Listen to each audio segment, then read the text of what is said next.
और इसी के साथ चलिए अब रुक करते हैं हमारी दूसरी महत्वपूर्ण खबर का।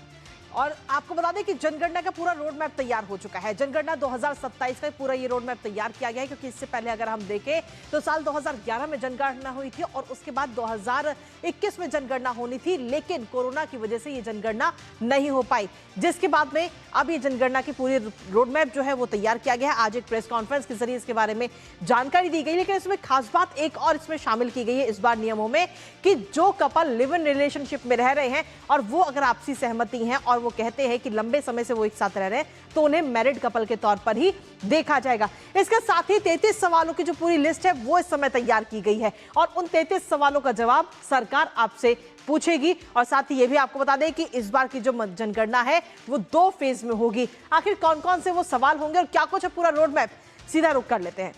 तो हमारे आपको बता दें कि जनगणना 2027 की जब हम बात कर रहे हैं तो उसका रोड मैप इस समय तैयार किया जा चुका है। 2 चरणों में ये पूरी जनगणना होगी और इसके साथ ही 1 अप्रैल से पहला चरण जो है वो शुरू होगा। और इस बार 2011 में हमने देखा था कि जो अधिकारी थे या जो लोग काम कर रहे थे वो घर आकर के आपके परिवार से मिलते थे और पूछते थे और उसे नोट डाउन करते थे, लेकिन इस बार खास बात यह है कि पूरा डिजिटल माध्यम से ही जनगणना होगी और आप खुद भी उसको फॉर्म को भर सकते हैं घर बैठे ही। 15 से 20 मिनट का समय आपको लगेगा इस फॉर्म को भरने में। और फेज 2 में जाति आधारित डाटा जो है पूरा इकट्ठा किया जाएगा। 33 सवालों की जो पूरी क्वेश्चन बैंक है, यानी कि एक पूरी लिस्ट है, वो इस समय तैयार की गई है। घर की छत से लेकर के अनाज तक का ब्यौरा आपको देना होगा। जनगणना में शामिल लोगों की त्रिस्तरीय ट्रेनिंग भी कराई जाएगी। और साथ ही आपको बता दें कि इस समय अगर हम देखें तो 80,000 से ज्यादा ट्रेनिंग बैच या तो चल रहे हैं या फिर चल चुके हैं। तो ऐसे में हर किसी की नजर इस बार जनगणना पर। और साथ ही आपको यह भी बता दें कि तैयारी की अगर हम बात करें तो इस बार 2 चरणों में जनगणना होगी और पहले फेज की अगर हम बात करें तो अप्रैल से लेकर सितंबर 2026 तक ये पहला फेज रहेगा, पहला चरण, जिसमें आखिर भारत में कितने घर हैं उन सभी घरों की लिस्टिंग की जाएगी, डाटा इकट्ठा किया जाएगा।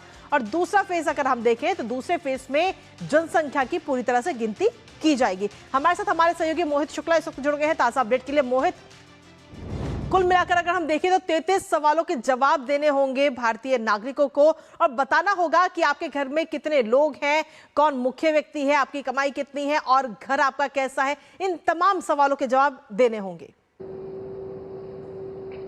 अब देखिए कृतिका, हमें साफ तौर पर यहाँ पर 3 से 4 प्रमुख बातें समझनी पड़ेंगी, क्योंकि साल 2011 के बाद ये पहली मर्तबा हो रहा है कि जब जनगणना सुचारू तौर पर कराई जा रही है और इसे आप सेंसस 2027 कह सकते हैं। अब आप एक बात समझिए, ये आजादी के बाद 8वीं जनगणना है और इसके साथ ही ये डिजिटल माध्यम से पहली ऐसी जनगणना होगी जिसमें सारा डाटा ऑनलाइन माध्यम से जुटाया जाएगा। इसके लिए 31 लाख से ज्यादा कर्मचारियों को या जनगणना मित्रों को तैयार किया गया है, जो कि आपके घर पर पहुंचेंगे। और आप समझिए कि 1 अप्रैल से इसकी शुरुआत होती है और 30 सितंबर 2026 तक सबसे पहले एचएलओ का काम शुरू होगा, यानी कि हाउस लिस्टिंग ऑपरेशंस की शुरुआत की जाएगी। इसके लिए सबसे पहले जो अलग अलग जो फेज आप समझिए कि वैसे तो जो मुख्य है वो 2 फेज है, लेकिन इसके लिए आप अलग अलग राज्य अपने अपने हिसाब से अधिसूचना जारी करेंगे और अधिसूचना जारी करने के लिए इसमें आप सेल्फ एनुमरेशन कर सकते हैं। उसके लिए आपको 15 दिन पहले का टाइम मिलेगा और 30 दिन जो है जो मतलब आप समझिए ऑफलाइन माध्यम से आपके घर पर लोग पहुंचेंगे। जनगणना जो कर्मी है वो पहुंचेंगे, वो आपका डाटा ऑफलाइन माध्यम से 30 दिनों का उनके पास समय होगा और उससे पहले आपके पास सेल्फ लिस्टिंग करने के लिए 15 दिन, यानी कि टोटल 45 दिन। तो इस तरीके से अलग अलग राज्य अलग अलग तरीके से ये जो 6 महीने का टाइम है इसमें अपने अपने कार्य को पूरा कर लेंगे। इसके बाद जनगणना का दूसरा फेज शुरू होगा। इसके लिए भी आप समझिए जो पर्वतीय इलाके हैं उसके लिए अलग समय और महीने निर्धारित किए गए हैं। इसके अलावा जो दूसरे आप समझिए जो जमीनी इलाके हैं उनके लिए अलग। तो ये जो अलग अलग तरीके हैं इसमें साफ तौर पर यह बताया गया है कि जनगणना कितनी महत्वपूर्ण है। 11,718.24 करोड़ रुपए इसके ऊपर लागत आने वाली है, या कहीं की मोटा मोटी इसके लिए बजट का एलोकेशन किया गया था। इसके अलावा 80,000 से ज्यादा आप समझिए अब तक की तैयारियां कराई जा चुकी हैं, ट्रेनिंग सेशन कराए जा चुके हैं और त्रिस्तरीय ये पूरा कार्यक्रम रहने वाला है। ये अपने आप में इसलिए भी महत्वपूर्ण हो जाता है क्योंकि जब हम विकसित भारत की बात करते हैं, हम डिजिटल इंडिया की बात करते हैं, तो ये बहुत महत्वपूर्ण होता है कि आप कहीं ना कहीं उस दिशा में कदम बढ़ा रहे हैं जहां पर आपको ये पता है कि अब सब कुछ डिजिटल माध्यम से हो रहा है। साल 2011 में कई सारी चुनौतियां देश के सामने आई थी। जी चलिए, बहुत बहुत शुक्रिया तमाम जानकारी हमारे साथ साझा करने के लिए। तो सीधे तौर पर